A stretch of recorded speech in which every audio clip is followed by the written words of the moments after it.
Assalamualaikum warahmatullahi wabarakatuh. Semangat pagi, sehat walafiat, alhamdulillah. Bagaimana anak-anakku kabar kalian pada pagi hari ini?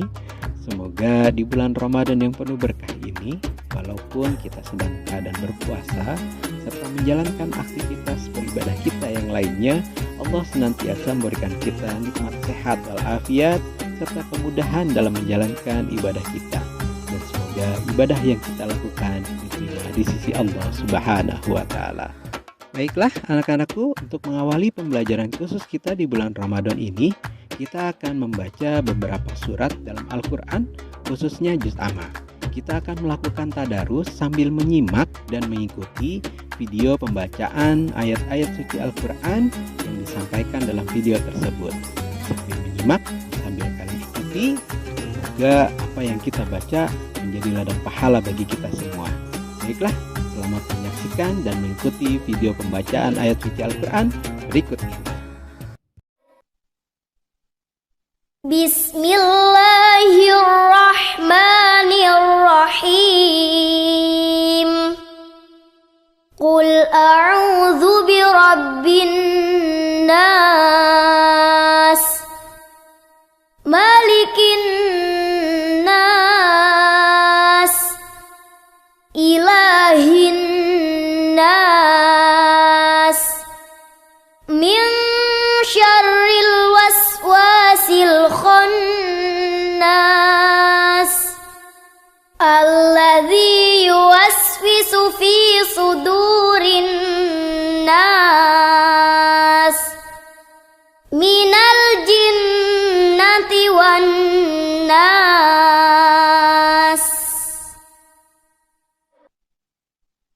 Bismillahirrahmanirrahim. Qul a'udzu birabbil falaq, min syarri ma khalaq, wa min syarri ghasiqin idza waqab, wa min syarri naffatsati fil 'uqad, wa min syarri hasidin idza hasad.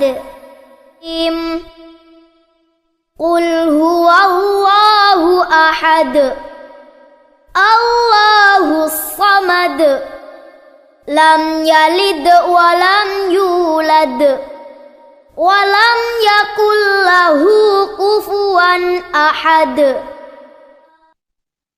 Bismillahirrahmanirrahim.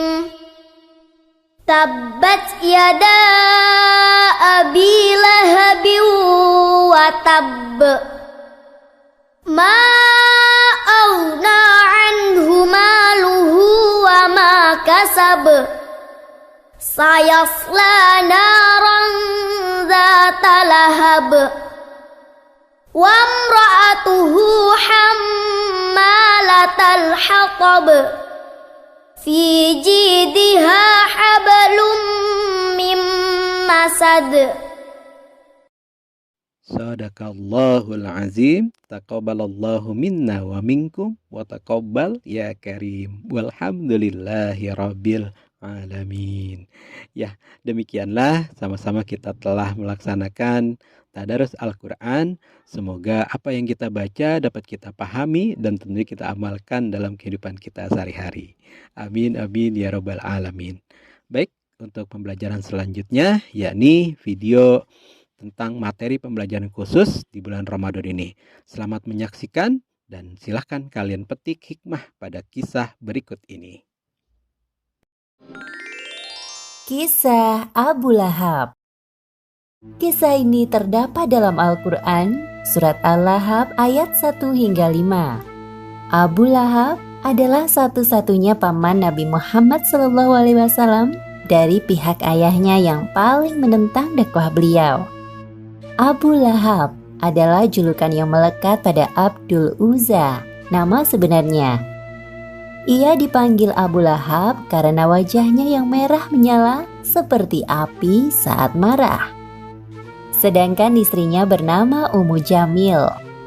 Sepasang suami istri itu hidup serba berkecukupan dengan harta benda yang mereka usahakan.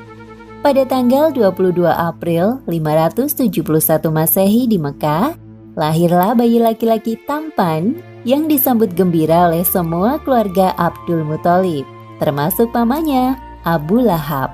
Baginya, kehadiran Muhammad kecil seperti penghibur atas kepergian saudaranya, Abdullah, yang pergi begitu cepat. Tahun demi tahun berlalu, Muhammad kecil tumbuh menjadi dewasa sampai pada usia 40 tahun. Beliau diangkat menjadi Rasul. Saat itu penduduk kota Mekah banyak yang masih menyembah berhala, termasuk Abu Lahab. Suatu hari Nabi Muhammad naik ke puncak Bukit Sofa dan berbicara di depan sekumpulan orang. Wahai sahabat, apakah kalian percaya jika aku katakan bahwa ada pasukan berkuda di lembah bukit ini yang akan menyerang kita? Ya, kami percaya padamu, wahai Muhammad. Kami tidak pernah mendapati sedikit pun keluar darimu ucapan dusta. Sesungguhnya aku adalah seorang Rasul yang bertugas memberi peringatan kepada kalian agar beriman kepada Allah SWT dan meninggalkan sesembahan selainnya. Walaupun aku seorang Rasul, aku tidak bisa menolong kalian kelak di akhirat. Jadi, selamatkan diri kalian dari panasnya api neraka. Berita tentang kenabian Muhammad SAW sampai ke telinga Abu Lahab. Hal ini membuat Abu Lahab yang tadinya menyayangi keponakannya berubah menjadi kebencian. Cuma untuk ini kau mengumpulkan kami, wahai Muhammad? Sungguh perkataanmu tidak bisa dipercaya. Celakalah kau untuk selama-lamanya. Abu Lahab pergi dengan wajah marah. Dan pada saat itu, turunlah ayat pertama surat Al-Lahab. Binasalah kedua tangan Abu Lahab, dan benar-benar binasa dia. Wahai suamiku, aku kesal sekali dengan keponakanmu satu itu. Siapa yang kau maksud? Muhammad, siapa lagi? Kenapa, wahai istriku? Apa yang dikatakan? Dia menghina kita dengan kalimat bualan dari Tuhannya. Begini katanya, binasalah kedua tangan Abu Lahab, dan benar-benar binasa dia. Tidaklah berguna baginya, hartanya, dan apa yang ia usahakan. Kelak, ia akan masuk ke dalam api yang bergejolak, neraka. Dan begitu pula istrinya, pembawa kayu bakar, penyebar fitnah. Di lehernya ada tali dari sabut yang dipintal. Berani sekali yang mengatakan bualan seperti itu. Keduanya tidak menyadari bahwa kalimat yang diucapkan istri Abu Lahab adalah bunyi dari surat Al-Lahab ayat 1 hingga 5 yang diturunkan oleh Allah Subhanahu wa taala sebagai peringatan kepadanya. Ummu Jamil pergi menuju ke Masjidil Haram, berharap menemui Muhammad. Namun yang dilihatnya hanya Abu Bakar sedang duduk di halaman seorang diri. Wahai Abu Bakar, di manakah Muhammad? Dia telah menghina aku dan suamiku dengan bualannya. Kalau aku bertemu dengannya, akan aku pukul wajahnya dengan batu ini. Abu Bakar hanya diam. Dalam hati dia bingung mendengar ucapan Ummu Jamil, padahal jelas-jelas Nabi duduk di sampingnya. Karena kau hanya diam, aku anggap kau tidak tahu di mana Muhammad. Kemudian Ummu Jamil meninggalkan tempat itu dengan penuh amarah. Wahai Nabi, tidaklah engkau mengira dia melihatmu? Dia tidak melihatku. Allah telah menutup pandangannya dariku. Subhanallah. Setiap hari Ummu Jamil menyebarkan fitnah tentang Nabi kepada para tetangganya. Bahkan ia juga sempat mencelakai Nabi. Seperti yang disebutkan dalam surat Al-Lahab ayat 3 hingga 5. Kelak ia, Abu Lahab, akan masuk ke dalam api yang bergejolak, neraka. Dan begitu pula istrinya, pembawa kayu bakar, penyebar fitnah. Di lehernya ada tali dari sabut yang dipintal. Sesuai dengan adat masyarakat Arab zaman dahulu, yaitu menikahkan anak-anak antar keluarga, seperti dua putra Abu Lahab yang dinikahkan dengan dua putri Nabi, yaitu Ruqayyah dan Ummu Kulsum.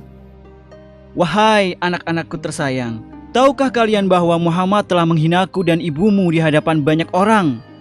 Sebelum kalian menceraikan istri-istri kalian, jangan berani-beraninya datang menemuiku.